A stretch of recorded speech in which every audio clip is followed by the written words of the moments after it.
Wasari'u ila maghfiratin min rabbikum wa jannatin arduha as-samawati wal ard u'iddat lil muttaqin.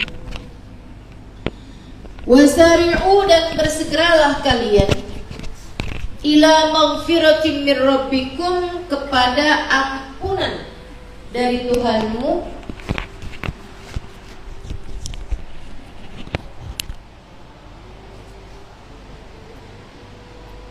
wa jannatin arduha as-samawati wal ard, dan surga arduha as-samawati wal ard, yang luasnya lebih luas daripada langit dan bumi. U'iddat lil muttaqin, dijanjikan surga ini untuk hamba-hambanya yang bertakwa, baik laki-laki maupun perempuan. Maka kalau kamu tanya wanita yang dirindukan surga itu siapa? Yang nomor satunya adalah wanita yang bertakwa. Apa sih takwa? Takwa itu adalah menjalankan perintah Allah dan menjauhi larangan Allah. Apa yang diperintahkan Allah kita kerjakan, apa yang dilarang Allah kita tinggalkan. Itu takwa. Sehingga sekalian yang saya muliakan, nah, perintah Allah itu sendiri, perintah Allah Subhanahu wa taala itu sendiri, itu ada fi'liyah, ada tarkiyah. Ada yang perintahnya itu adalah perintah yang dari anggota tubuh, ada yang perintah Allah Subhanahu wa taala dalam hati. Ada perintah Allah Subhanahu wa taala yang kita lakukan kepada Dia, ada perintah Allah yang harus kita lakukan kepada hamba-hambanya. Ada perintah Allah untuk menjauhi sesuatu, kayak puasa. Puasa itu kan menjauhi. Jauhi apa? Makan, minum, gitu kan ya? Jauhin hubungan intim suami istri, kan puasa. Jadi hamba-hambanya yang bertakwalah yang layak mendapatkan surga. Kalau saya perhatiin jalan surga itu ada dua sisi. Itu kayak semacam dua sayap, teman-teman. Dua sayap. Jadi kita akan bahas keduanya nih. Yang pertama takwa, yang kedua cinta. Kita kalau habis ngomong cinta tuh harus diiringi dengan senyuman, biar pantas, ya kan? Jadi yang pertama takwa, yang kedua cinta. Sehingga sekalian yang saya muliakan, ini kita bahas takwa dulu nih. Menjalankan perintah Allah Subhanahu wa ta'ala. Dalam ayat yang lain Allah Subhanahu wa ta'ala mengatakan bahwasanya tidak layak bagi seorang mukmin, baik laki-laki maupun perempuan, untuk memiliki pilihan, ya, untuk memiliki pilihan terhadap perintah Allah Subhanahu wa ta'ala. Itu Allah Subhanahu wa ta'ala mengatakan yang seperti itu, teman-teman saya sekalian. Wa ma kana lil mu'minin wa la mu'minatin idza qadallahu lahumul amr, idza qadallahu wa rasuluhu amran ay yakuna lahumul khiyaratu min amrihim. Surat Al-Ahzab ayat 36. Kata Allah, tidaklah layak bagi orang yang beriman, baik laki-laki maupun perempuan, untuk memiliki pilihan terhadap apa yang telah diaturkan oleh Allah Subhanahu wa ta'ala. Apapun yang ditetapkan oleh Allah, kamu jangan punya pilihan. Itulah yang dimaksudkan takwa. Taat terhadap apapun aja yang Allah Subhanahu wa taala perintahkan, jangan punya pilihan. Dengar sholat adzan, sholat duhur, enaknya sholat apa enggak ya? Enggak usah milih. Ada perintah menutup aurat, enggak usah pakai milih. Saya mau kerudungan umur berapa ya? Enggak usah milih. Itu kalau kamu hamba yang bertakwa, kamu akan selalu berkata terhadap semua perintah Allah Subhanahu wa taala, sami'na, kami dengar dan kami patuhi. Sami'na wa. Bahkan ketika perintah itu berat sekalipun, dan teman-teman saya sekalian, kita nih dalam Islam di zaman sekarang ini, perintahnya tuh alhamdulillah nggak ada yang berat untuk kita laksanakan, terutama di negeri kita tercinta ini, teman-teman. Kenapa bisa begitu? Kenapa kok ada spesialis, ada secara spesifik di negeri kita tercinta? Karena negeri Indonesia ini, teman-teman, alhamdulillah cuacanya, suasananya, musimnya itu tidak membuat kita kesulitan untuk melaksanakan perintah-perintah Allah Subhanahu wa taala. Di negara Eropa itu kalau puasa bisa sampai ada yang 18 sampai 20 jam. Malamnya cuma 4 jam. Padahal kan malam Ramadan kalau 4 jam repot tuh. Kapan buka, kapan sahur, kapan taraweh, coba ada tuh. Deket banget. Kalau kita masih enak, kita puasa tuh rata-rata 14 jam, teman-teman. Dari jam 4 ke jam 6 sore gitu. Udah segitu doang tuh. Nah yang puasanya tambahan lagi tuh luar biasa, 20 jam. Masya Allah, Masya Allah. Kalau kayak gitu gimana Ustazah? Puasa apa gak puasa? Ya puasa. Waktunya ngikutin. Iya, menurut kebanyakan ulama waktunya ngikutin tempat di mana dia berada gitu. Yang gak enak juga ya teman-teman, walaupun udah jam 7 malam, akan tapi matahari masih terang benderang, kan gak enak mau buka. Saya pernah tuh lagi di Australia, saya lihat jam 9 malam, tapi matahari masih terang benderang. Ya Allah, maghribnya itu sekitaran jam 10-an malam gitu. Maghribnya tuh. Subuhnya gimana? Subuhnya siang? Enggak. Subuhnya jam 4. Memang kalau lagi musim panas tuh siang terus gitu.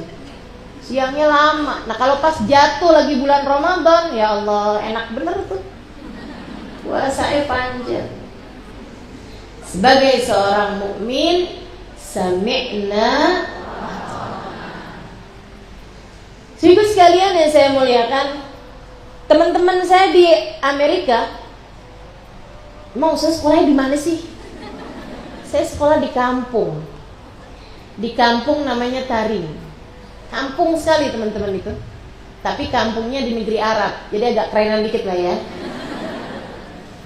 Ya kalau dibandingin menjonggol gitu kan, kadang nggak enak kedengarannya gitu ya. Sehingga sekalian, itu di sana ada banyak teman-teman dari Amerika, dari Inggris gitu, pada sekolah di sana juga. Teman-teman saya tuh cerita yang dari Amerika itu dibilang saat habis kejadian pemboman gedung ya PTC di Amerika, itu sesudah kejadian itu kami para muslimah nggak aman untuk keluar pakai jilbab karena terjadi sentimen terhadap umat Islam yang luar biasa, sampai-sampai membuat orang kalau ketahuan berjilbab gitu kan di jalanan itu bisa dibom teman-teman, bisa dibunuh, bisa dilukai. Kayak semua orang di situ tuh sedang sangat marah kepada orang Islam. Saya tanya sama teman-teman saya tuh, saya bilang terus waktu itu apa yang kalian pilih? Ternyata jawaban mereka tuh dua. Yang satu memilih untuk tidak keluar rumah ke area publik, misalnya ke area-area tempat-tempat umum gitu ya, kayak swalayan kemana atau apa. Yang kedua, mereka memilih untuk yang kami akalin, pakai wig, pakai topi, pakai shawl, pokoknya apapun aja untuk membuat kami tetap menutup aurat tapi tanpa terlihat seperti berkerudung. Mereka mengusahakan sampai sedemikian rupa. Saya lagi mikir aja, ini yang di hadapan saya nih, kalau suasananya kayak begitu, kira-kira apa pilihannya?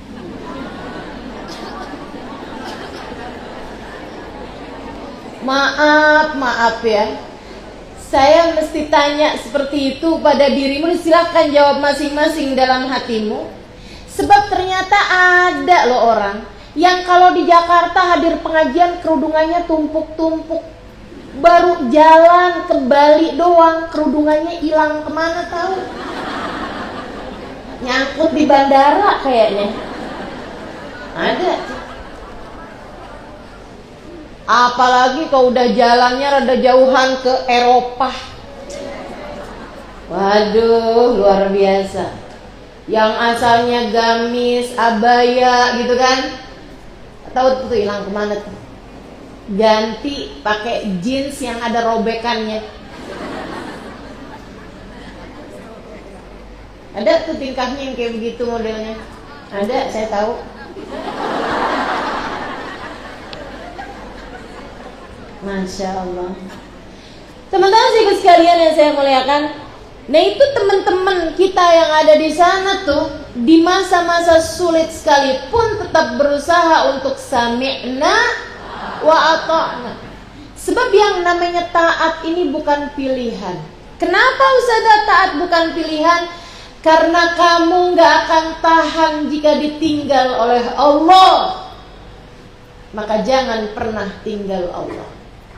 Dan karena kamu gak akan tahan jika nanti di hari akhirat kamu tidak dimasukkan Allah ke dalam surganya.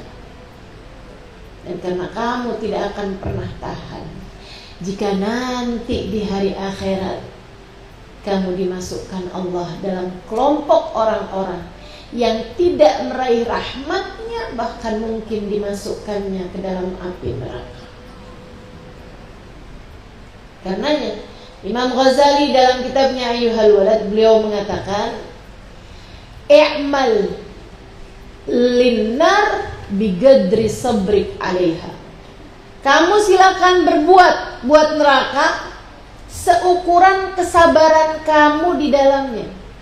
Kamu kira-kira sabar di neraka berapa lama? Tuh maksiatnya segitu aja.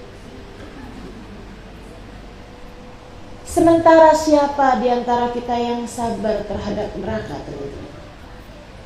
Inna yawman inda rabbika ka'alfi sanatin mimma ta'udun. Sesungguhnya satu hari di akhirat nanti senilai 1000 tahun kalian di dunia.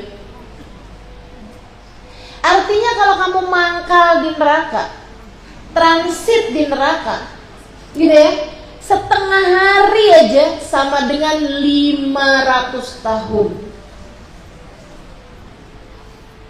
Luar biasa. Kalau kamu di neraka cuman beberapa jam aja, itu hitungannya beratus tahun hidup kita di dunia. Maka dah gak usah milih. Belajar untuk bisa berkata tidak terhadap semua jenis dosa, dan harus selalu berkata lebih wasa'dai untuk setiap kebaikan yang kita diperintahkan melakukannya.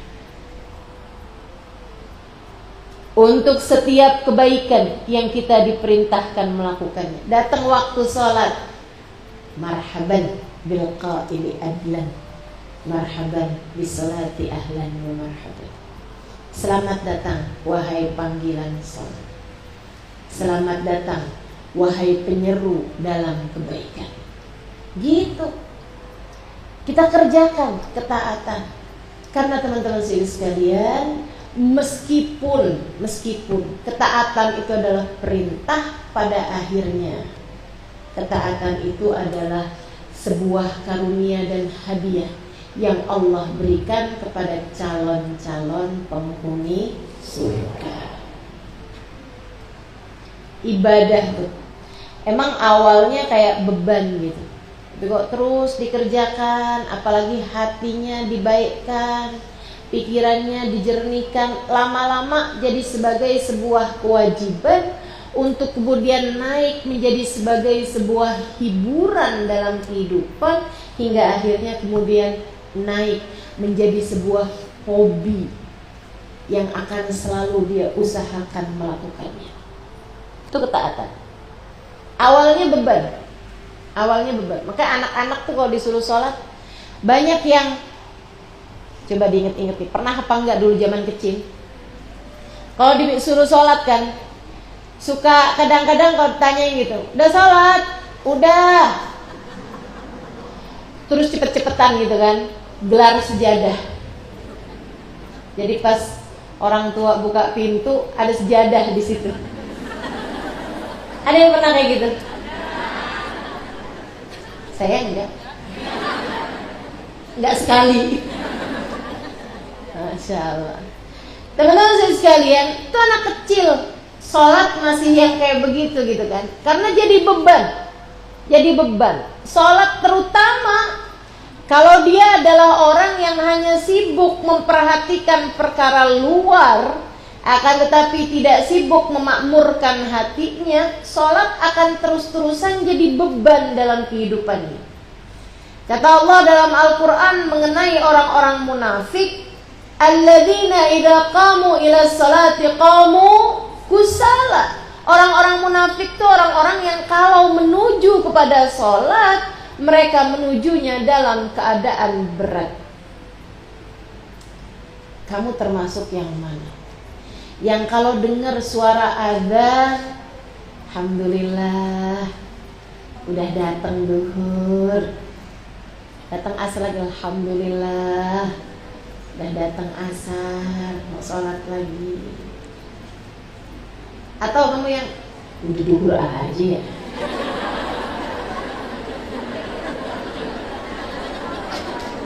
perasaan tadi baru sarapan, datang asar, ini asar nih, kayak berat banget mengerjain sholat, terutama subuh. Ya ampun, mata mau ngantuk nih, tuh udah azan tuh, ya Allah, untuk banget sih. Sehingga sekalian, itu kata Allah, alladzina idza qamu ila sholati qamu kusala. Dan itu Allah cerita tentang orang munafik. Dan kadang tuh ya, saya kalau baca Quran tuh kan banyak, sedikit yang saya ngerti. Ya mungkin kalau dibandingin sama teman-teman yang ada di sini banyak yang saya ngerti. Tapi kalau dibandingin sama ulama-ulama ya masih sedikit lah yang saya ngerti. Jadi baca Quran gitu kan, terus baca nih tentang sifatnya orang munafik. Alladzina idza qamu ila sholati qamu kusala yura'una an-nas wa la yadhkuruna Allah illa qalila. Sifatnya orang munafik kata Allah, orang yang kalau diajakin sholat berat banget. Kok kayak familiar ya? Saya pikir-pikir kok kayak saya. Yura'unan nas, suka riya. Kalau di hadapan orang bagus gitu, tapi kalau sendirian belum tentu. Kayak familiar ya? Kayak saya. Wala yadhkurunallaha illa qalila, dan tidak banyak mengingat Allah. Kok baca Quran mirip, mas saya giliran yang mirip sifatnya orang munafik. Ya Allah, serem benar. Mudah-mudahan Allah selamatkan kita. Karena teman-teman, yang namanya ketaatan itu adalah sebuah undangan, adalah sebuah karunia yang Allah Subhanahu wa ta'ala berikan kepada hamba-hambanya, calon-calon penghuni surga. Dan saya sudah banyak bertemu di antara mereka ini, teman-teman. Ahli-ahli taat kepada Allah Subhanahu wa taala. Ahli-ahli ibadah kepada Allah Subhanahu wa taala. Yang mereka memang dalam hidupnya tidak mencari, tidak memilih, tidak menikmati kecuali taat pada Allah Subhanahu wa taala. Taatnya sudah jadi karunia. Sehingga sekalian yang saya muliakan, Sayyidina Ali Zainal Abidin itu setiap malam punya sholat 1000 rakaat. Makanya sampai dijulukin Nabi Zainal Abidin. Itu anak dari cicitnya, anak dari cucunya baginda kita Nabi besar Muhammad sallallahu alaihi wasallam. Nabi gak pernah ketemu dia, tapi Nabi sudah ceritakan tentangnya. Nah, Nabi itu memang hamba wahyu kan, seorang Nabi, seorang hamba wahyu. Dan itu memang ada banyak teman-teman hadis-hadis yang bercerita tentang masa depan. Bukan hanya kepada Sayyidina Ali Zainal Abidin yang adalah cicit Nabi Muhammad alaihissalam. Nabi bahkan bercerita, sudah menceritakan tentang Imam Syafi'i. Padahal Imam Syafi'i itu bukan merupakan ahlu baitin Nabi, bukan cucu Nabi gitu. Nabi udah cerita tentang Imam Syafi'i. Alim Quraisy yamla tibaqal ardi ilma. Kata Nabi Muhammad, nanti akan ada seorang alim dari Quraisy, pinter banget, dari suku Quraisy, yang ilmunya akan meliputi seluruh bagian bumi. Orang di mana-mana pada ngikutin ilmunya. Nah, ketika keberadaan Imam Syafi'i hingga sampai zaman sekarang ini, para ulama mengatakan bahwasanya inna hadzal hadis yahtamil 'alal Imam Syafi'i, yuhmal 'alal Imam Syafi'i. Sungguhnya hadis ini Imam Syafi'i itu lagi diceritain sama Nabi Muhammad alaihissalam. Hadis ini bercerita tentang Imam Syafi'i karena tidak pernah ada orang, dan dia memang sangat alim dan dari Quraisy, yang ilmunya sampai tersebar di seluruh penjuru bumi ini melebihi Imam Syafi'i. Bu, banyak orang-orang di pedalaman Madura itu nggak tahu siapa Menteri BUMN. Jangankan orang pedalaman Madura, saya aja nggak tahu. Banyak orang di Madura sana tuh, Bu, nggak, kok Madura ya? Maksudnya pedalaman gitu. Banyak yang nggak pada tahu tentang siapa polisi yang sedang berkasus. Misalnya gitu, nggak pada tahu ibu-ibu sekalian, nggak pada tahu. Tinggal di Indonesia nggak tahu kabarnya Indonesia itu banyak. Ibu sekalian yang saya muliakan, tapi orang Islam di mana-mana selalu saja pernah dengar tentang Imam Syafi'i. Banyak tuh, cari aja di mana-mana. Ada nggak di sini orang namanya Syafi'i? Banyak mesti. Ini namanya tuh dipakai sama orang sampai zaman sekarang ini, teman-teman. Walaupun kalau di Jawa Syafi'i dipanggilnya Pi. Sampai I ya. Sehingga sekalian yang saya muliakan, Imam Syafi'i gitu aja diceritain sama Nabi Muhammad. Nah, ini hamba-hamba mulia ini, ibadah bagi mereka sudah merupakan hadiah, sudah merupakan karunia dari Allah Subhanahu wa taala. Sayyidina Ali Zainal Abidin kalau malam punya 1000 rakaat sholat sunnah, teman-teman. Dari kalangan perempuan ada Rabi'ah Al-Adawiyah. Sayyidina Imam Abu Hanifah kana yagum tulal lail. Beliau berdiri di sepanjang malam. Bahkan yang sebelum itu, eranya sahabat Sayyidina Uthman bin Affan alaihi ridwanallah, sholat malam setiap malamnya dengan 10 juz Al-Quran. dalam sholat ya. Dalam sholat 10 juz Al-Quran. Hamba-hamba tercinta di sisi Allah Subhanahu wa taala. Hamba-hamba tercinta di sisi Allah. Ahli-ahli taat pada Allah Subhanahu wa taala. Ibu sekalian yang saya muliakan, nggak usah ngelihat zaman-zaman dulu. Ini zaman sekarang. Ada ulama seseorang dari sejak zaman mudanya sampai sekarang, namanya Habib Abu Bakar Al-Haddad. Dari sejak mudanya sampai sekarang, beliau tinggal di Inat. Inat tuh dekatnya sebelahan Matarim, tempat saya belajar dulu. Sebelah kampung ya, kayak setengah jam gitu dari Tarim ke Inat. Itu beliau teman-teman dari mudanya sampai dengan sekarang setiap hari menghatamkan 1 hataman Al-Quran. Beliau baca sebagai wiridnya dari Al-Fatihah ke An-Nas. Nggak kayak kamu, Qurannya dibaca dari An-Nas ke Fatihah.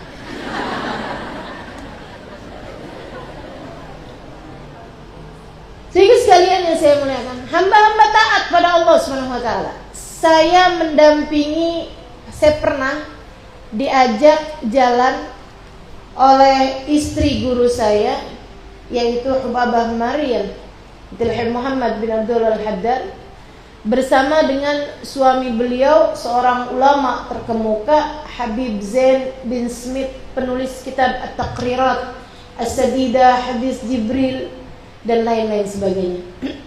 Di Madinah beliau ya tinggal. Mudah-mudahan Allah panjangkan usia beliau dalam taat padanya insyaallah.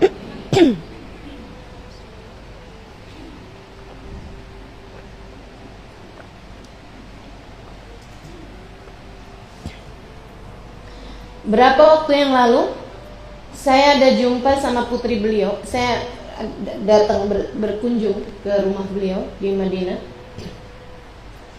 di kediaman Habib Zain bin Smith. Saya tanya sama putrinya, gimana kabarnya Sayyidil Walid, kabarnya ayahanda beliau Habib Zain. Putrinya bilang, Halimah, Habib Zain fi jannah. Habib Zain ya Habib Zain gitu. Habib Zain selalu berada dalam surganya. Selalu berada dalam surganya. Kamu bayangkan tentang kisah hidup seseorang yang masih ada di atas muka bumi, dan alhamdulillah mata saya diizinkan Allah untuk memandang kepada beliau. Dan putrinya cerita Habib Zain selalu berada dalam surganya. Anaknya bilang, saya tuh kalau lagi sama Habib Zain gitu, kayak lagi ngerasa ada di surga. Hidupnya tuh antara taat ke taat, taat ke taat, taat ke taat. Dari habis selesai sholat berjamaah, kemudian baca-baca zikir, kemudian habis itu menemui tamu, kemudian habis itu membahas ilmu, kemudian habis itu cerita tentang para ulama, habis itu ketemu ngobrol, semuanya tuh dari taat ke taat, taat ke taat, taat ke taat. Dari zikir, dari Quran, dari ilmu. Kamu tahu Halimah, kata putrinya, Habib Zain bahkan punya zikiran khusus untuk setiap tangga-tangga rumahnya. Jadi kalau turun tuh, beliau sambilan zikir tuh, dari atas ke bawah, di setiap tangga rumahnya ada zikirannya yang tersendiri. Sehingga sekalian, kata putrinya, pernah Halimah satu hari lagi sangat dingin banget di kami ini di kota Madinah, bersyadid, dia bilang, kalau lagi panas kita bisa nyalain AC, kalau lagi dingin di Madinah tuh nggak musim orang pakai pemanas kayak di Australia gitu ya, atau di Eropa gitu kan, di Amerika gitu, enggak. Mereka karena kan kalau dingin itu nggak yang nggak yang sampai di bawah 0 gitu. Jadi mereka yang nggak pakai pemanas gitu. Dia bilang lagi dingin banget. Itu dinginnya itu kemarin aja itu mencapai 7 derajat Celcius, teman-teman. Di Tarim juga sama, gitu ya. Di Tarim tuh kalau lagi panas, saya belajar 4,5 tahun di sana dulu saya tinggal. Itu kalau lagi panas sampai 55 derajat Celcius. Kalau lagi dingin bisa 5 derajat Celcius. Dingin banget.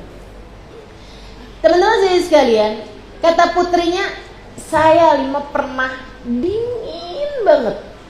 Sampai kayaknya tuh selimut gak cukup menghangatkan kami di waktu malam. Dia bilang, saya kemudian turun dari tempat tidur karena gak tahan sama dingin sampai bikin saya gak bisa tidur gitu. Saya keluar, kemudian saya lewatin kamarnya Ayahanda, kamarnya Habib Zain. Dia bilang dari arah kamar keluar hawa hangat sekali. Sampai akhirnya pelan-pelan saya buka kamar tersebut yang memang tidak berkunci. Saya liatin Ayahanda sedang ibadah, sedang sholat pada Allah Subhanahu wa ta'ala. Sampai saya merasakan kehangatannya. Saya pun dibilang kuntu udafi nafsi fi hadhil ghurfah. Saya kemudian duduk di depan kamar ayah saya untuk menghangatkan diri saya dengan ibadahnya ayah saya pada Allah. Hamba-hamba tercinta di sisi Allah. Di saat yang lain kedinginan mereka dihangatkan oleh Allah. Di saat yang lain kepanasan mereka disejukkan oleh Allah. Sebab Allah ingin mereka tetap berada dalam surganya di dunia sebelum kelak di hari akhirat nanti. Bagaimana dengan bahkan untuk urusan yang fardu-fardu, nafsumu masih tetap berontak juga dan mencari-cari cara untuk tidak melakukannya. Sampai kalau datang menstruasi seneng banget. Ada yang begitu. Jalan-jalan nih sama temennya. Terus pas dilihat, ya ampun, udah 1:30 nih, aku belum sholat duhur. Jam 2 nih, aku mau sholat duhur. Yuk kita sholat yuk. Kata temennya, aku lagi halangan. Iya ampun, enak banget.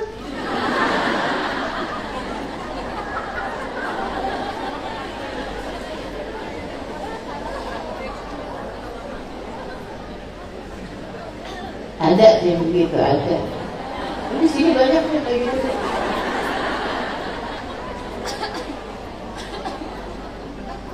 Ya Allah, ya Allah. Saya berulang-ulang kali sampaikan, teman-teman sekalian, orang tuh kalau lagi sholat bukan karena dia mau sholat, tapi karena dia berharga di mata Allah. Allah izinkan dia untuk mengerjakan sholat. Allah izinkan dia untuk menghadap padanya. Ketika orang gak mau sholat, bukan karena ketika orang meninggalkan sholat. Kalau lagi men sih memang perintahnya untuk gak sholat ya. Tapi kalau ada orang gitu, sebenarnya dia wajib sholat tapi dia ninggalin sholat, bukan karena dia gak mau sholat, bukan.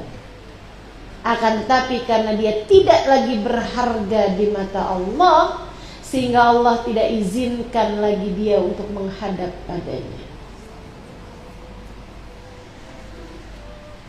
Taat, jalan menuju surga. Dan taat adalah surga di dunia sebelum kelak di akhirat. Jadi sekalian, surga di sana itu udah kamu DP-in kok dengan surga di sini. Kamu jangan pernah berpikir bahwa yang nggak apa-apalah hidup saya susah-susah nih di dunia, nanti di akhirat kan saya masuk surga gitu. Misalnya gitu, nggak gitu teman-teman. Kebalik kamu. Kamu kalau kepengen hidupnya seneng di akhirat nanti, kamu di dunia mesti seneng. Itu DP-nya tuh. Tanda bahwa Allah Subhanahu wa taala mempersiapkan kamu untuk menjadi ahli surga di akhirat. Allah akan kasih sama kamu DP-nya, teman-teman. Ahli taat, mereka adalah orang yang paling bahagia hidupnya di dunia sebelum kelak di akhirat nanti. Sumpah kalau orang ninggal sholat, betul apa enggak? Orang ninggal sholat, sumpah. Orang buka-buka aurat-auratannya kelihatan sama siapa-siapa, sumpah, dan bawa masalah. Menurut kamu banyakkan masalah yang ditimbulkan dengan kamu pakai jilbab, atau banyakkan masalah yang ditimbulkan sama perempuan yang berpakaian seksi? Perempuan berpakaian seksi, teman-teman. Jadi yang namanya surga di akhirat itu sudah akan Allah bayar DP-nya dengan Allah beri kebahagiaan dalam taat kepada Allah dari di dunia sebelum kelak di akhirat. Itu putrinya guru saya tadi tuh. Beliau tuh sampai bilang, saya kalau lagi sama Habib Zain sampai berasa saya kayak lagi di surga gitu. Lupa macem-macem, hati tenang, hati damai, kita ketawa terus, senyum terus, seneng terus gitu. Dia bilang sampai nanti kalau saya pulang ke rumah, rumahnya hanya beberapa rumah aja dari rumah ayahnya gitu. Dia bilang nyampe di sana anak saya bilang, "Mama, pompa air mati. Mama, gas habis." Saya baru ingat, ya ampun, iya masih di dunia nih. Karena di surga kan nggak ada ceritanya pompa air mati. Di surga gak ada ceritanya bunyi token listrik. Masya Allah. Sehingga sekalian yang saya muliakan, para hamba-hamba tercinta di sisi Allah Subhanahu wa ta'ala dalam menempuh jalan taat mereka sudah menjadikan mereka seolah berada dalam surga. Ini saya punya cerita nih, masih tentang Sayyidil Habib Zain bin Smith, ya.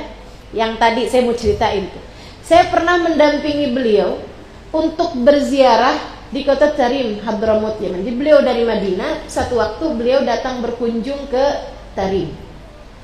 Nah, istrinya sewaktu di Indonesia beberapa bulan sebelumnya, ketika di Indonesia saya mendampinginya. Ketika saya pulang lagi ke Tarim, beliau lagi datang ke Tarim, beliau mengajak saya untuk bersama dengan suaminya berziarah ke makam para wali-walinya Allah Subhanahu wa taala, hamba-hamba tercinta di sisi Allah, para ulama-ulama. Kami pun berziarah, berangkat habis subuh, teman-teman. Berangkat habis subuh. Sampai dengan sore, saya nggak dikasih makan. Satu mobil, beliau Habib Zain, mas supir depan, saya sama istri beliau, sama ada saudara beliau, adik beliau di belakang, di tengah. Itu teman-teman, kita nggak dikasih makan. Sampai istri beliau di tengah jalan itu kayak semacam yang, "Habib Zain, kita turun makan di mana nih Habib Zain?" Habib Zain, teman-teman, sepanjang jalan, saya kebetulan berada persis di belakang beliau, jadi saya dengar gitu kan. Saya lihat Habib Zain lagi zikir gitu kan. Saya bilang, surat Kahfi, surat Nur, entar lagi surat Toha, nggak berhenti-berhenti, duduk di mobil itu, dan entah berapa juz Al-Quran yang beliau baca. Baru berhenti tuh kalau jawab pertanyaannya Hubabah Maryam gitu, istri beliau. Itu baru berhenti. Entaran lagi gitu kan, Habib Zain lagi ngapain sih? Saya liatin, lagi sholat di mobil, sholat sunnah, perjalanan. Itu teman-teman, entaran lagi kayak lagi zikir la ilaha illallah, la ilaha illallah, nggak tahu berapa ratus, nggak tahu berapa ribu. Sepanjang saya duduk sama beliau dari pagi sampai sore, teman-teman saya sekalian, itu lisannya tidak berhenti taat, tidak berhenti ibadah. Dan saya yakin selain daripada lisan dan anggota tubuh yang sedang mengerjakan ibadah, ada hati beliau yang tak pernah luput dari Allah SWT.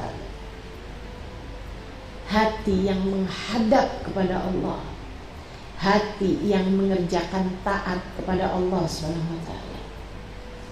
Sampai udah siang-siangan kayak jam 2-an gitu, kita kan dari satu tempat lagi teman. Bu Maryam sampai kayak gini, Bib Zen, perut orang tuh nggak sama kayak perutmu Bib Zen. Saya nih bawa tamu nih, masa kita nggak kasih dia makan, kesian amat nih anak orang. Akhirnya katanya Habib Zain gini, saya pikir-pikir sekarang mungkin itu Habib Zain lagi ngasih pelajaran sama saya. Jadi saya sih tanya sama Hubabah gitu kan, kamu lapar Halimah? Enggak apa-apa Hubabah. Sampai sama Hubabah tuh dimampirin ke toko buat beli biskuit gitu sama susu gitulah. Makan Halimah, maaf ya Halimah, maaf ya, makannya nak. Saya bilang marhaba Bapak Ma'alish, nggak apa-apa sih bilang. Itu teman-teman saya sekalian, Habib Zain setiap kali dibilangin, Habib Zain, ini kan anak orang nih perlu makan, nanti kita makan. Nanti kita dijamu sama ada salah satu wali itu ya, namanya Syekh Said Al-Amudi. Dia bilang nanti kita dijamu sama Syekh Said Al-Amudi. Teman-teman saya sekalian, ziarah terakhir tuh makamnya Syekh Said Al-Amudi. Di sana gak ada jamuan juga. Saya udah mulai panik aja tuh. Saya pikir Habib Zain mungkin teleponan atau apa sama keluarganya Syekh Said gitu kan. Ternyata enggak juga. Sampai akhirnya pulang. Waktunya pulang, arah pulang tuh baru beberapa beberapa kilometer dari makamnya Syekh Said, adzan maghrib. Habib Zain, teman-teman saya sekalian, seumur hidup beliau, kata Hubabah Maryam, sejak saya menikah sama Habib Zain Halimah sampai dengan sekarang, tidak ada satupun sholat fardu yang Habib Zain kerjain sendirian. Beliau selalu berjamaah dan tidak tertinggal dari takbiratul ihramnya imam. Kalau tidak beliau sendiri yang jadi imam. Ahli taat pada Allah. Jangan kamu pikir gak ada di atas muka bumi ini para kekasih-kasih Allah yang sudah menempuh jalan surga di bumi sebelum kelak Allah akan masukkan mereka ke dalam surga. Pilihan ada padamu. Pilihan ada padamu. Wa nafsin wa ma sawwaha fa'alhamaha fujuraha wa taqwaha. Kata Allah, demi jiwa dan apa yang dia lakukan, demi kalian nih, demi jiwa kalian, demi hati kalian, wa ma sawwaha, dan apa yang telah dilakukannya. Allah telah mengilhamkan padanya jalan takwa ataupun jalan fujur, jalan dosa. Tinggal kamu pilih, mau nempuh jalan takwa atau mau nempuh jalan dosa. Para kasih-kasih Allah, mereka telah menempuh jalan takwa dalam kehidupan mereka. Akhirnya sholat nih kan, Habib Zain turun sholat. Kata Habib Zain, yang perempuan sholatnya di jamaah aja nanti, tapi nggak di tempat ya. Maksudnya nanti kita akan ke rumah orang gitu, nanti di jamaah. Habib Zain di sini, karena masjid-masjid di sana memang hanya diperuntukkan untuk kaum laki-laki. Untuk sholat fardu itu kaum laki-laki aja yang ada di masjid. Habib Zain turun, pas keluar udah selesai sholatnya, beliau keluar masuk mobil, ngomong sama supirnya, ikuti motor itu. Ada orang gitu ya, dia naik motor, kami pun ngikutin motor itu. Nyampe ke rumahnya orang tersebut, nggak lama dihidangkan kambing guling, nasi pakai kambing guling. Orang kan kambing guling itu kan mempersiapkan setengah hari, teman-teman. Lah kok bisa ada kambing guling gitu? Aneh banget saya kan. Udahannya saya kemudian diceritain sama sahibatul bait, sama orang yang ada di rumah tersebut. Dia bilang tadi malam suami saya mimpi Syekh Said Al-Amudi yang kami ziarahi. Syekh Said bilang, tolong jamu tamu saya besok hari. tolong siapkan jamuan yang paling enak untuk tamu saya besok hari. Jadi sekalian, dia bilang saya pun disuruh masak, nggak tahu tamunya siapa. Ya saya masak aja, dia bilang.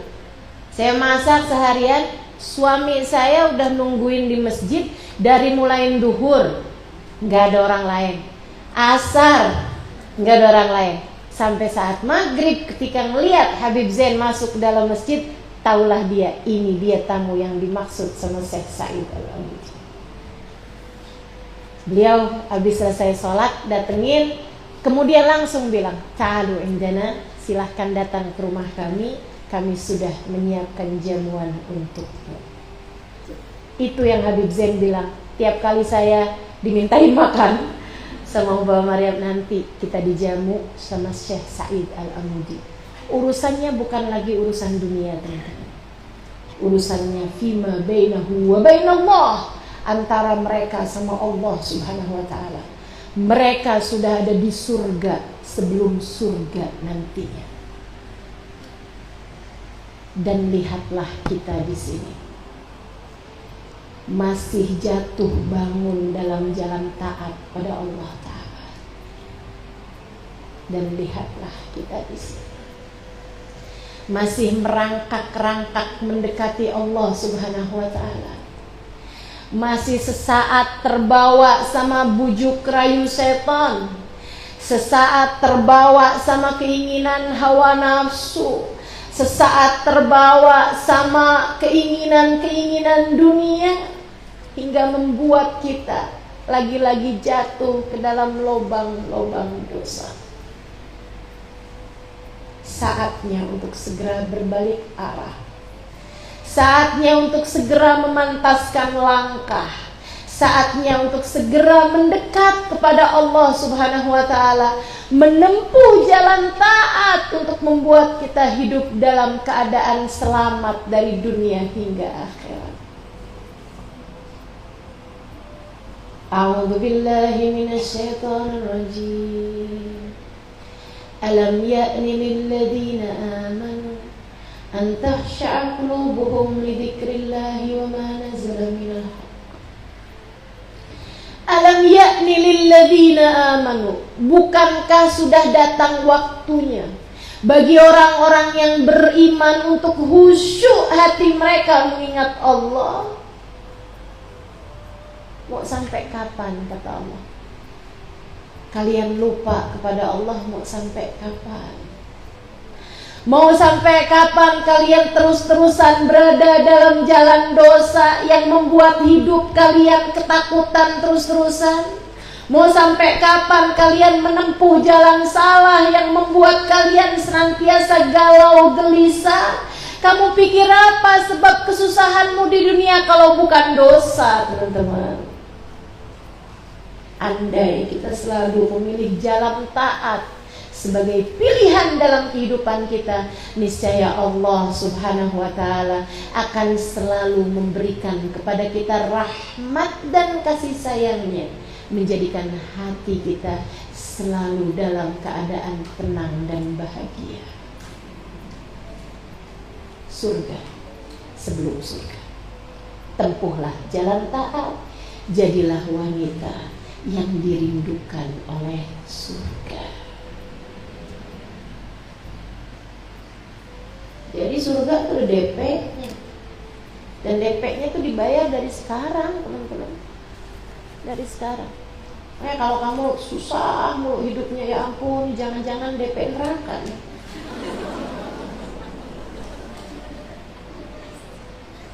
Taubat, minta maaf, minta ampun sama Allah Subhanahu wa ta'ala.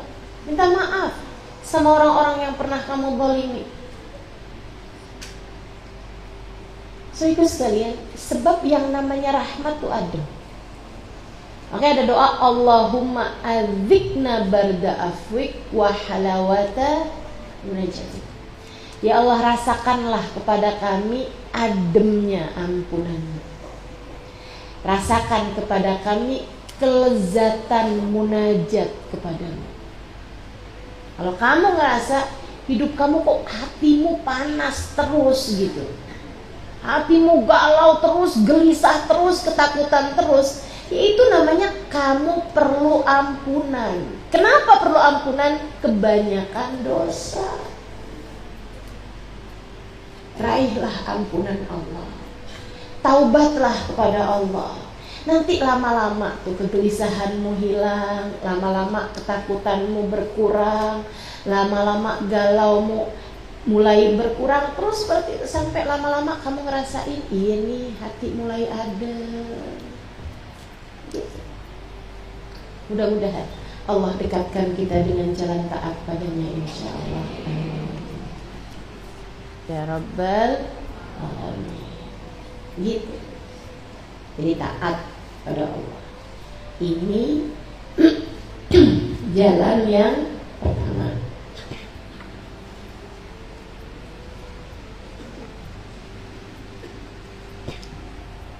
Seperti yang tadi saya sampaikan, jalan surga ada dua sisi, ya, kita jalan di tengah-tengah.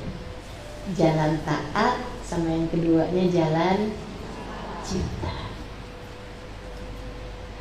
Jalan taat itu tadi meliputi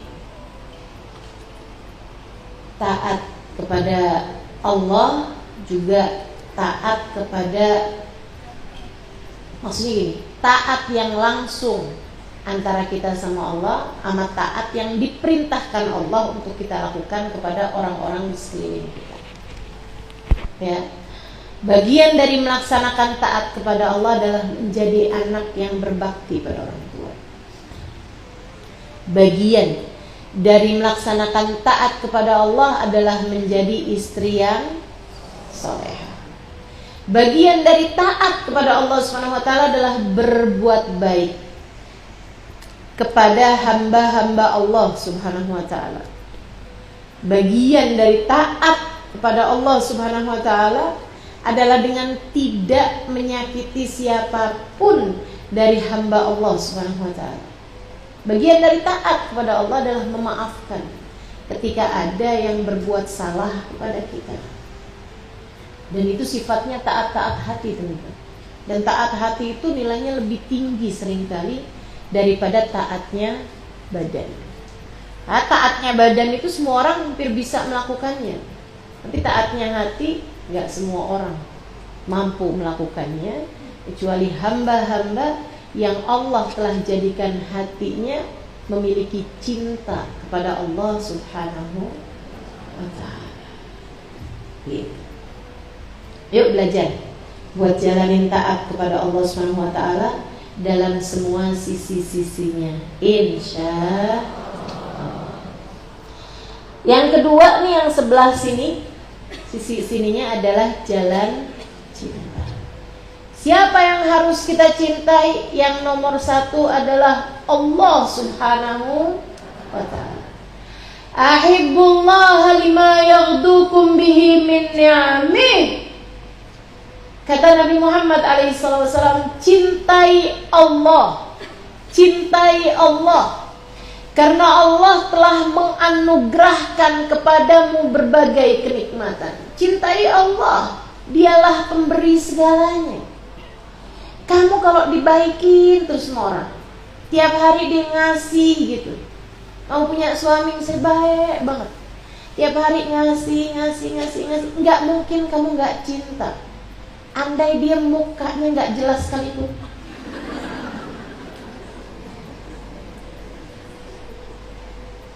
Gitu ya. So itu sekalian saya melihat, maksudnya sejelek apapun mukanya orang, kalau orang itu baik terus sama kamu gitu, susah bagi hati kamu untuk gak cinta sama dia. Betul gak? So itu sekalian saya muliakan, andai ini ada orang jahat sama orang lain, jahat sama orang lain, tapi dia baik sama kamu, hati kamu susah untuk tidak cinta kepada orang tersebut, meski sejahat apapun orang itu. Makanya sampai Nabi itu doa, ya Allah, jangan jadikan orang yang engkau murkai punya kebaikan kepadaku sehingga hatiku jadi cinta padanya. Jangan jadikan musuhmu ya Allah punya kebaikan kepadaku Maksudnya kayak berbuat budi gitu, melakukan kebaikan-kebaikan, sehingga hati saya tuh jadinya akhirnya mau nggak mau hati saya cinta sama dia, ya Allah. Padahal saya tahu dia adalah orang jahat gitu misalnya. Kerjaannya suka ngebom misalnya gitu ya. Kerjaannya suka berbuat jahat sama orang, mohon maaf teman-teman, kerjaannya suka korupsi misalnya gitu. Tapi dia baik sama kamu, akhirnya kamu jadi cinta sama dia. Akhirnya karena kamu cinta sama dia, kamu doain, ya Allah panjangkan umurnya. Ya kan begitu tuh. Ibu-ibu udah mau amin aja tuh. Padahal orang jahat nih Bu nih, orang jahat, tukang korupsi misalnya begitu ya. Itu kan kamu ketika mendoakan dia panjang umur, artinya kamu mau Allah dimaksiatin di atas muka bumi ini. Artinya kamu mau hamba-hamba Allah didolimi sama orang ini, kan begitu. Ini bahaya. Jadi sekalian yang saya muliakan, karena memang orang tuh kalau selalu berbuat baik gitu, hati manusia tuh cenderung untuk cinta sama orang yang baik kepadanya. Jadi sekalian, kalau itu masalahnya, kamu harus tahu semua kebaikan itu dari Allah Subhanahu wa ta'ala. Gak usah yang jauh-jauh deh, badan kamu deh, coba liatin. Ya Allah, Allah udah ciptain matanya, bisa lihat jutaan warna. Jutaan warna. Kamu bisa lihat tembok warnanya apa? Putih. Tiang nih warnanya apa? Kayu itu warnanya apa? Sama apa enggak coklatnya? Apa bedanya?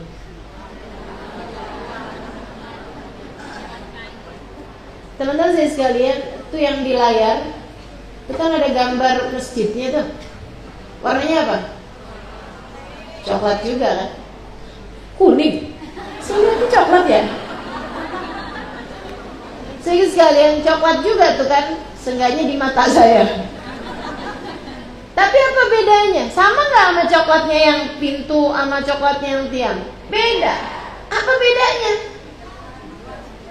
Ini kan ada banyak dari hal-hal yang tidak bisa disampaikan bahkan dengan kata-kata. Ingat begini ya? Merah aja ada berapa warna. Itu baru warna. Belum lagi kamu melihat mukanya orang. Segini banyaknya loh, nggak ada yang sama. Jadi sekalian yang saya muliakan, kita bisa bilang bahwa itu cantik. Itu juga cantik. Oh sama mukanya? Enggak sama. Sama-sama cantik, tapi beda gitu. Yang ini cantiknya agak adem.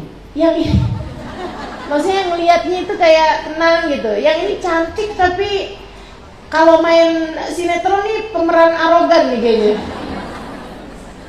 Kayak gitu tuh kan. Gitu teman-teman sekalian, subhanallah gitu. Bahkan kita nih dengan mata kita ngelihat muka nih, saya nih ya, dari arah saya duduk nih, saya ngelihat mukanya teman-teman, dan saya tahu ada yang lagi lapar,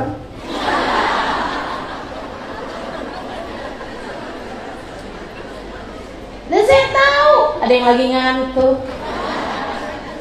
Teman-teman sekalian, kita ngelihat muka orang gitu kan ya, kita paham gitu.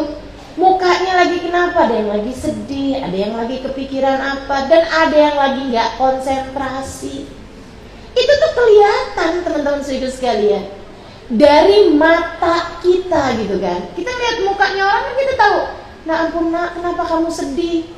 Aku gak ngomong apa-apa kok mah. Ya tapi muka kamu kelihatan kamu sedih nak, kenapa?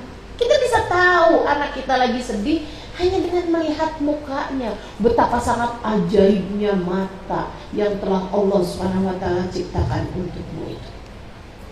Luar biasa teman-teman. Luar biasa. Ini baru mata, belum telinga, belum hidung, belum kulit, belum persendian, belum hati, belum ruh. Saudara sekalian, Allah berikan kepadamu, balas, gak perlu bayar. Gak perlu bayar, Allah kasih aja. Teman-teman saudaraku sekalian yang saya muliakan, bahkan kita tuh 2 tahun yang lalu, gitu ya, beberapa bulan yang lalu baru selesai masa pandemi, ada banyak orang-orang yang dikasih sesek sehingga nafas harus bayar. Rebutan tabung gas, ingat? Masya Allah. Oksigen. Kalau tabung gas sampai sekarang ya, yang 3 kilo masih rebutan. Tabung oksigen. Rebutan sampai kayak gituan teman-teman sekalian, hanya untuk mendapatkan nafas. Saudaraku sekalian yang saya muliakan, dan Allah memberikan kepadamu dari sejak kamu lahir sampai dengan sekarang. Begitu mudahnya. Begitu mudahnya. Saudaraku sekalian yang saya muliakan, yang suka bilang saya miskin, mau nggak 1 gigi ditukar 10 juta? Mau nggak? Diambil gigimu tukar 10 juta, mau? Ada berapa banyak gigi yang kamu punya? Kamu kaya sebenarnya.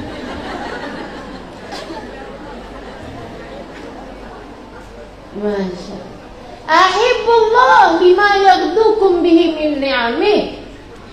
Cintai Allah. Allah tidak pernah lupa memberikan kepadamu kenikmatan demi kenikmatan. Banyak banget yang Allah kasih, teman-teman saudara sekalian, kepada kita ini.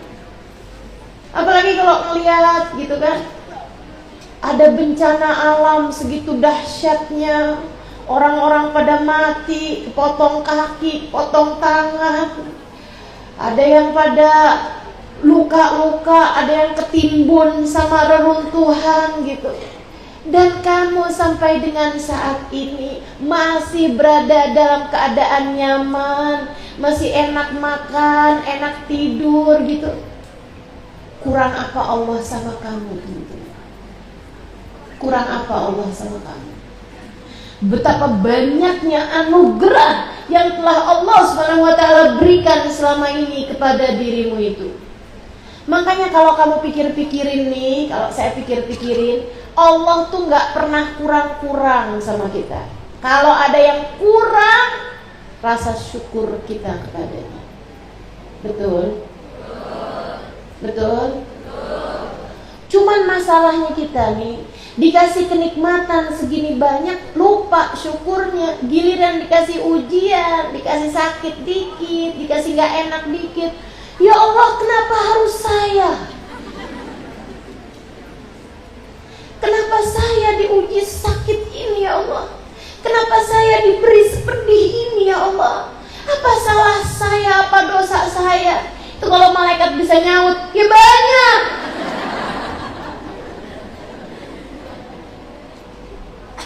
Dosa kita teramat banyak. Cintai Allah, cintai Allah,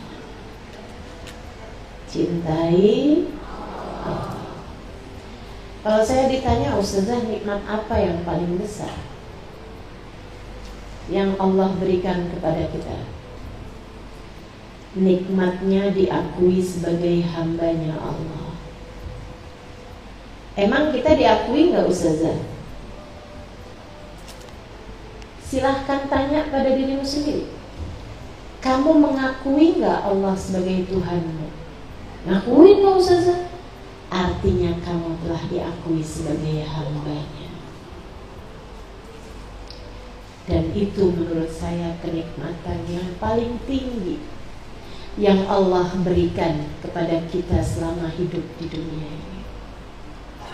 Nikmatul Islam a'la ni'mah halat bisaha. Kata Imamul Haddad, nikmatnya kamu dikaruniai Islam. Kamu punya la ilaha illallah Muhammad Rasulullah. Kamu mengakui Tuhanmu Allah, Nabimu Muhammad sallallahu alaihi wa ala alihi wasallam. A'la ni'mah halat bisaha adalah kenikmatan tertinggi yang Allah berikan kepada seorang hamba. Yang modelan kayak saya diakui sama Allah sebagai hambanya. Ya Allah, makasih, makasih. Yang modelan kayak kamu loh, yang kayak gitu modelnya. Diakui sama Allah sebagai hambanya. Ya Allah, jutaan orang hidup di atas muka bumi ini, Allah tidak mengizinkan mereka untuk namanya disebut oleh mereka. Allah gak izinkan mereka untuk sujud kepadanya barang 1 rakaat sekalipun. Allah tidak mengizinkan mereka untuk sujud kepada Allah barang 1 sujud sekalipun, teman-teman. Kenapa? Karena mereka tidak berharga di mata Allah. Dan kamu Allah izinkan lisanmu untuk memanggil namanya. Ya Allah, ya Allah, ya Allah. Allah izinkan lisanmu untuk bertakbir padanya. Allahu Akbar. Semua urusan kecil sebab aku bersama denganmu ya Allah yang maha besar. Dan semua urusan berada dalam kendalimu. Jutaan manusia hidup di atas muka bumi ini tidak diizinkan oleh Allah untuk sujud padanya. Dan kamu bersama dengan dosa-dosamu, bersama dengan aib-aib dirimu, bersama dengan kebodohan-kebodohan kita, teman-teman, Allah masih tetap izinkan kita untuk sujud kepadanya. Berbisik di bumi, Subhana Rabbiyal A'la wa bihamdi. Dan bisikanmu didengar penghuni langit. Dalam tiap seruanmu memanggil namanya. Ya Allah, ya Allah. Terdapat jawaban darinya. Lebih kaya abdi, lebih wahai hambaku. Saudaraku sekalian yang saya muliakan, diizinkan oleh Allah untuk menyebut namanya adalah karunia indah.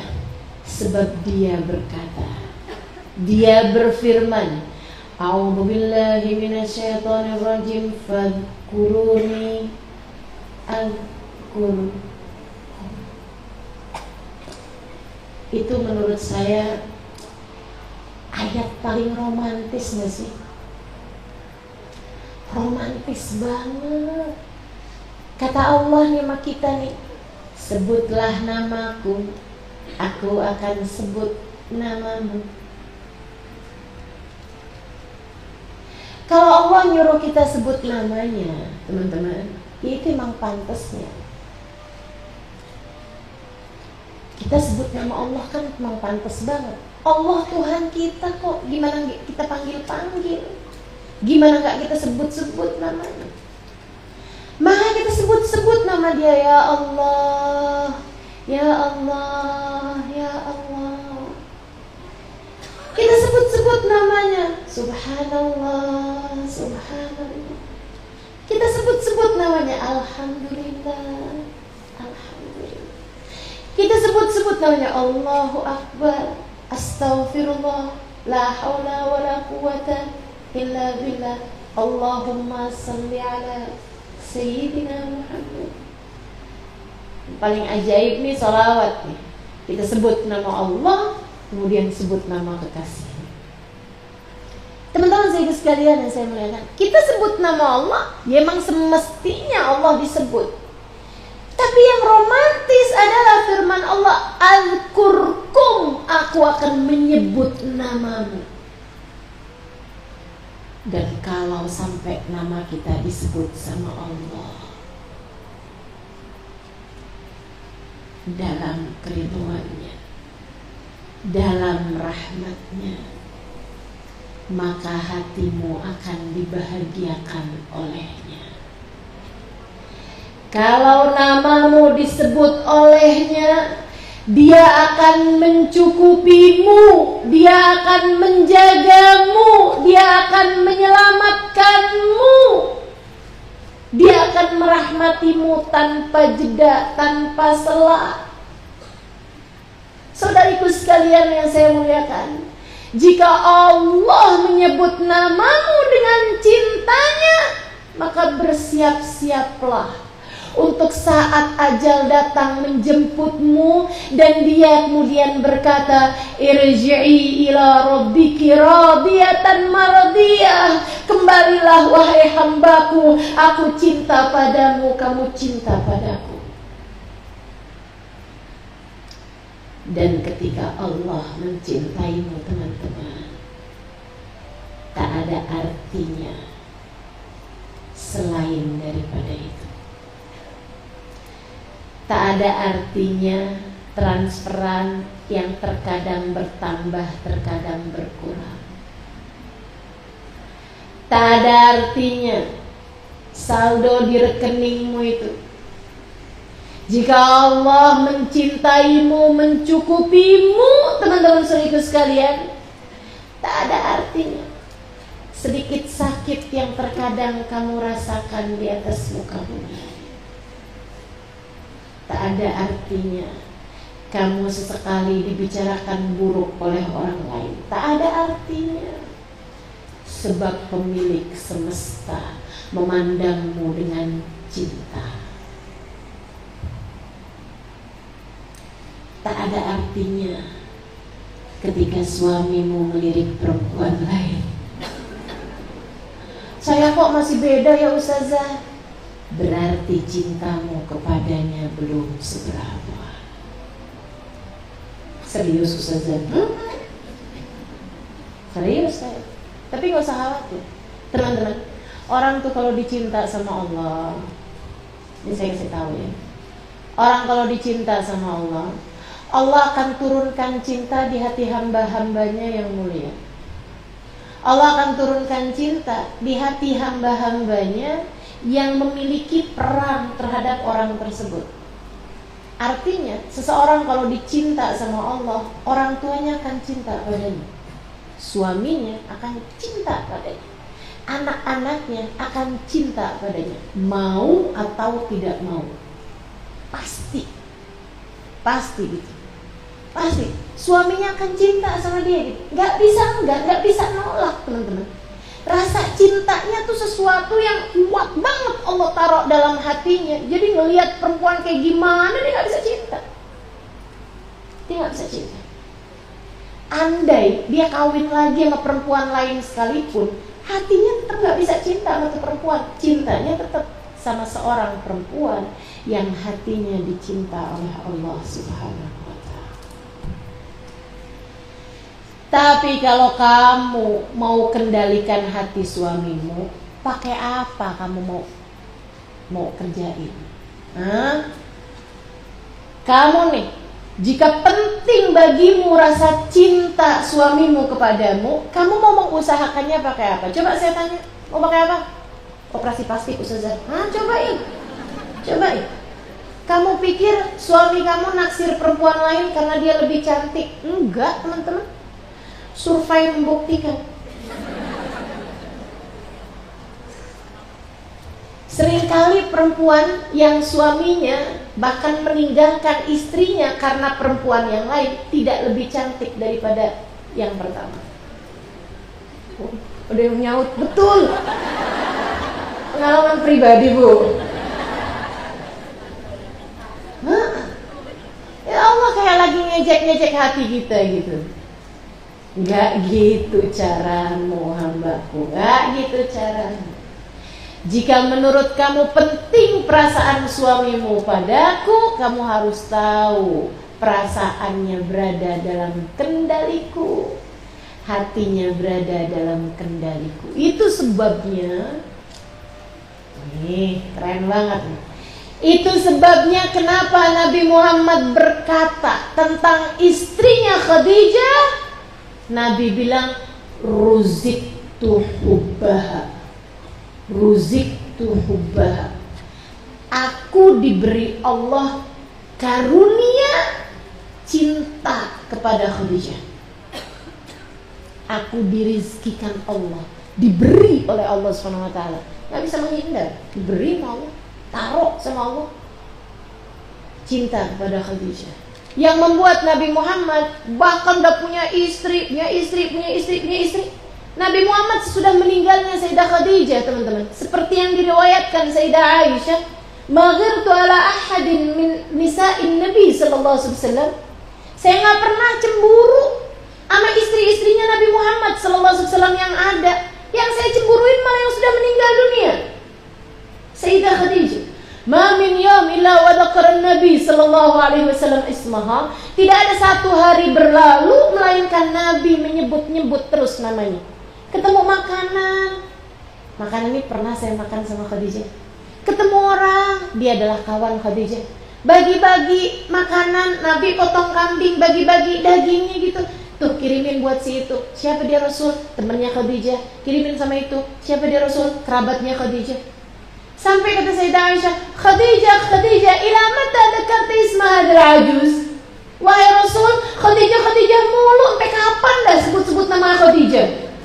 Alaysa qad abdalakallahu bi khairin minha? Bukankah Allah telah menggantikan untukmu yang lebih baik darinya? Gantian Nabi yang marah, teman-teman. Nabi marah, merah mukanya dan bersumpah, "Walladzi ba'atsani bil haqqi nabiyya, ma abdalani Allah taala bi khairin minha." Sungguh demi Allah yang telah menjadikan aku seorang nabi, Allah tidak pernah menggantikan untukku yang lebih baik daripada Khadijah.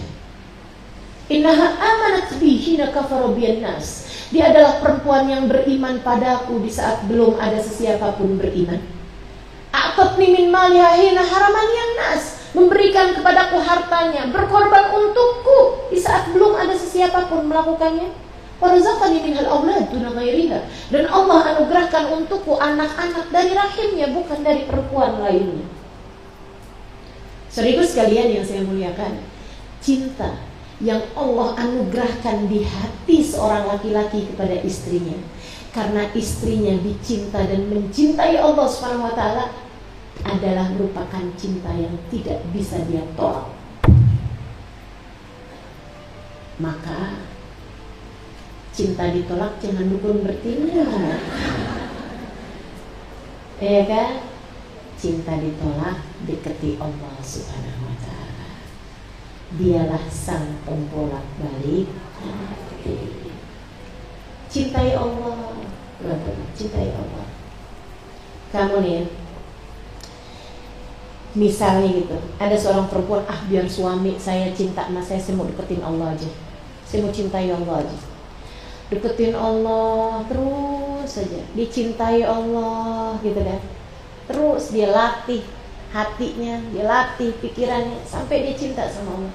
Teman-teman, ketika dia sudah sungguh-sungguh mencintai Allah, dia justru jadi merasa nggak penting apakah dicintai atau tidak oleh suaminya. Ini keren banget kan. Makanya Sayyidah Zulaikha, Siti Zulaikha itu kan pada akhirnya nikah tuh sama Nabi Yusuf, ya, menurut pendapat yang paling sahih. Dan ini salah satu cerita yang sering saya dapetin dari guru-guru saya. Teman-teman saya sekalian, ketika Zulaikha ini udah jadi suaminya, udah jadi istrinya Nabi Yusuf alaihissalam, pernah satu waktu Nabi Yusuf tuh masuk dalam rumah, kemudian manggil-manggil istrinya, Zulaikha, mana dia sini? Zul, lain,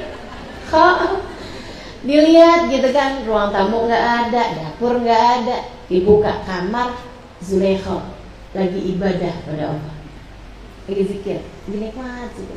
Zulaikha,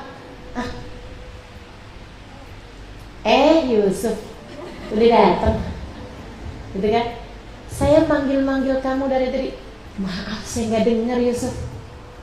Kamu tuh, kata Nabi Yusuf nih, dulu aja sampai tutup pintu. Yang dulu kan ceritanya gitu kan, tutup pintu kan gitu ya, ngajakin Nabi Yusuf. Dulu aja kamu sampai segitunya sama saya, wahai Zulaikha. Sekarang saya panggil kamu, kamu malah justru nggak denger gitu. Kata Zulaikha, "Dzakal yaum ma kuntu a'rif Rabb Yusuf." Dzakal yaum kuntu araftu Yusuf, walamma sirtu araftu Rabb Yusuf fala ahtaj ila Yusuf. Waktu itu saya belum kenal kecuali Yusuf.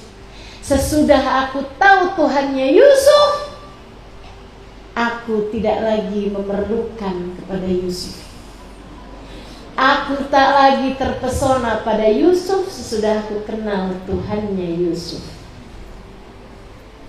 Bagaimana? Orang kalau udah cinta sama Allah, gak terlalu penting baginya apakah suaminya mencintainya. Gitu. Tapi tetap penting sudah. Ya ini sekarang gak apa-apa. Saudara sekalian yang saya muliakan, cintai Allah. Selain daripada kamu perlu mencintai Allah, kamu perlu mencintai siapapun dan apapun yang dicintai oleh Allah. Kalau bicara apapun, maka kamu harus mencintai ilmu. Sebab Allah cinta sama ilmu. Ilmu agama ya. Kamu harus mencintai Ka'bah. Sebab Allah menjadikannya sebagai Baitullah. Kamu harus hormat sama Ka'bah. Kamu harus cinta sama Ka'bah, teman-teman. Gak boleh tuh kayak yang Ka'bah gitu doang ternyata. Gak boleh. Gak boleh, hati-hati hatimu itu. Sebab mencintai Allah pasti akan mencintai apapun yang punya nisbat kepada Allah. Makanya ada orang nanya, "Ustazah, saya melihat Ka'bah kok air mata gak tahan ya Ustazah, langsung nangis gitu Ustazah." Ya, mudah-mudahan itu menunjukkan ada rasa cinta di hatimu kepada Allah Subhanahu wa taala. Teman-teman sekalian saya muliakan, cintai Al-Qur'an sebab itu adalah firman Allah Subhanahu wa taala. Cintai sholat, cintai penutup aurat, cintai apapun aja yang mendekatkan kita kepada Allah Subhanahu wa taala. Cintai qiyamul lail, gitu kan ya? Cintai apapun yang dapat mendekatkanmu kepada Allah Subhanahu wa taala. Cintai sedekah, cintai semua kebaikan-kebaikan gitu. Dan kalau kamu bertanya, cintai siapapun yang dicintai oleh Allah, maka yang paling dicinta oleh Allah adalah Sayyiduna Muhammad. Allah tidak pernah mencintai satu makhluk lebih dia cintai daripada Nabi besar Muhammad. Nggak pernah, nggak ada. Itu sebabnya hanya nama Muhammad yang Allah sandingkan di pintu-pintu surganya. Hanya nama Muhammad yang Allah bersandingkan dengan namanya di tiang-tiang arsy Allah Subhanahu wa taala, teman-teman sekalian. Hanya nama Muhammad. Gak ada nama selain itu, gak ada gitu. Di tiang yang itu Allah Muhammad, di tiang yang itu Allah Nuh, di tiang yang itu Allah Isa, Allah Musa, Allah Ibrahim, gak ada. Semua tiang-tiang arsy berhiaskan Allah Muhammad. Pintu-pintu surga berhiaskan lafal Allah Muhammad, Allah Muhammad, Allah Muhammad. Wa rafa'na laka dzikra. Itu sebabnya kenapa Nabi Muhammad nanti di akhirat akan dipegangkan kunci surga.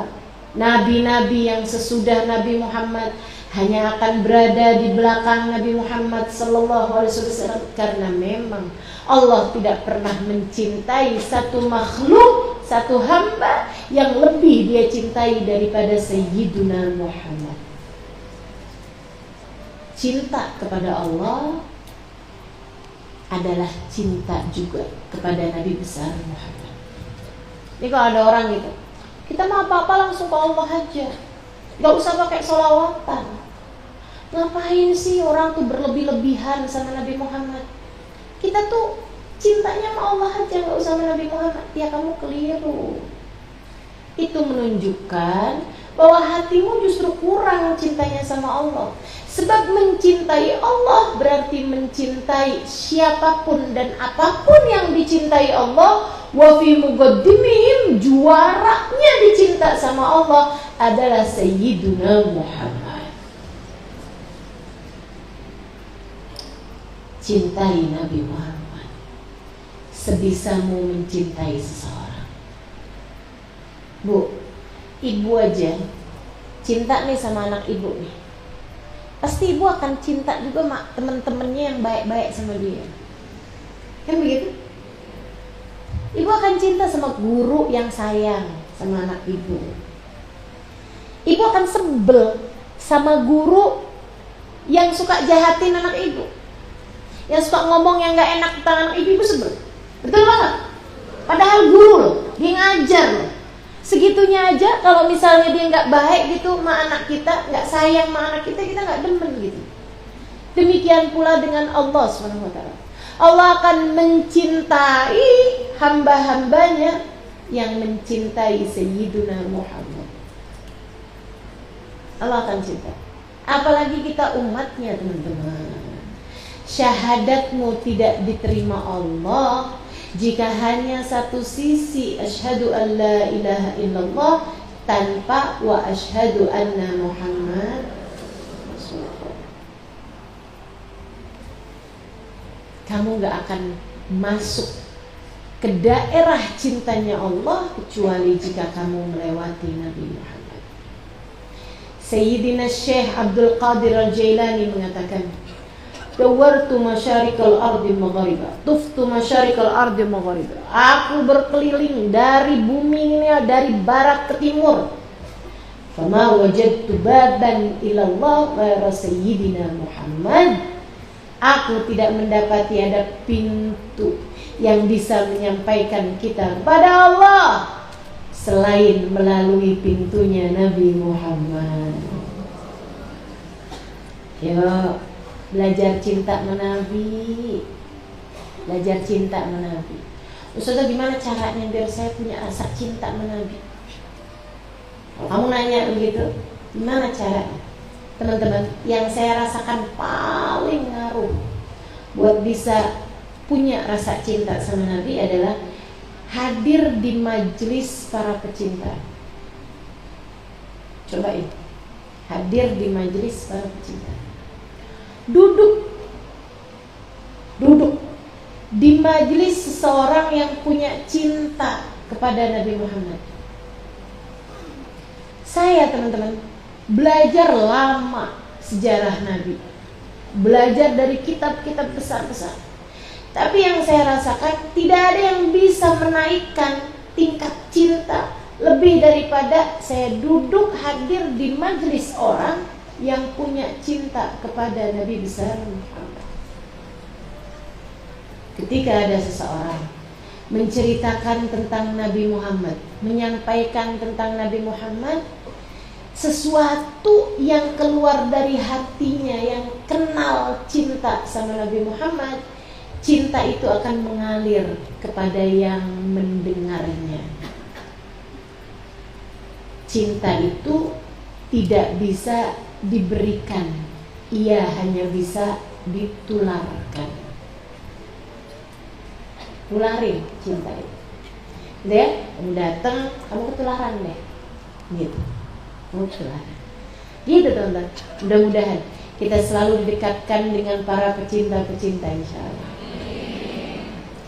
Cinta kepada Allah berarti mencintai siapapun yang dicintai oleh Allah. Siapa yang dicintai oleh Allah? Semua hamba-hambanya yang soleh-solehah, sesuai dengan tingkatan-tingkatannya. Yang tertinggi tentu saja para rasul, bawahnya para nabi, di bawahnya para ulama-ulama, dari kalangan-kalangan para sahabat Nabi Muhammad, para tabi'in sampai ke bawah-bawah kita sekalian ini.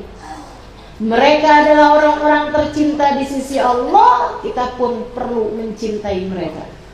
Cintai para ulama, teman-teman. Cintai para ulama. Sebab mereka adalah orang-orang yang dapat menyampaikan kita kepada Allah, dapat menyampaikan kita kepada Nabi besar Muhammad sallallahu alaihi wa ala alihi wasallam. Mencintai Allah berarti mencintai kedua orang tua kita. Sebab Allah memerintahkan untuk kita berbakti pada mereka. Mencintai Allah berarti mencintai suamimu. Suamimu sendiri ya, bukan suami orang. Mencintai suamimu, teman-teman. Kenapa gitu? Sebab Allah menjadikan kunci surgamu dia yang pegang. Kamu mesti baik-baik main pegang kunci surga. Tak takutnya dihilangin, nyarinya gimana tuh?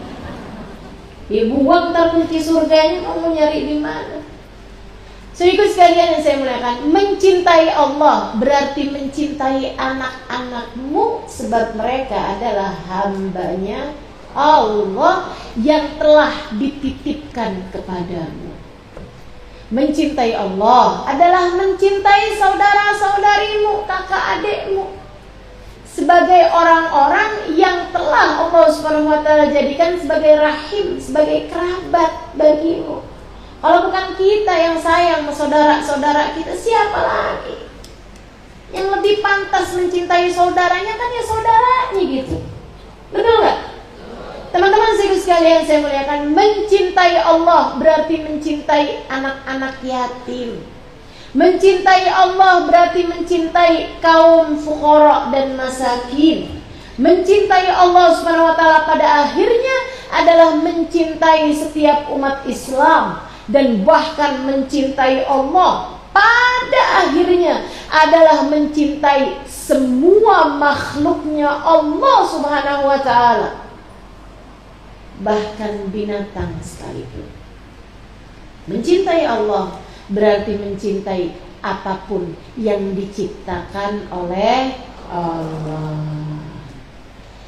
Jika dua hal ini kamu punya, taat kepada Allah kamu punya, hatimu penuh cinta kepada Allah dan kepada semua hamba-hamba Allah, semua makhluk-makhluk Allah SWT, artinya kamu sudah menempuh jalan menuju surga. Kamu menjadi seorang wanita yang dirindukan surga.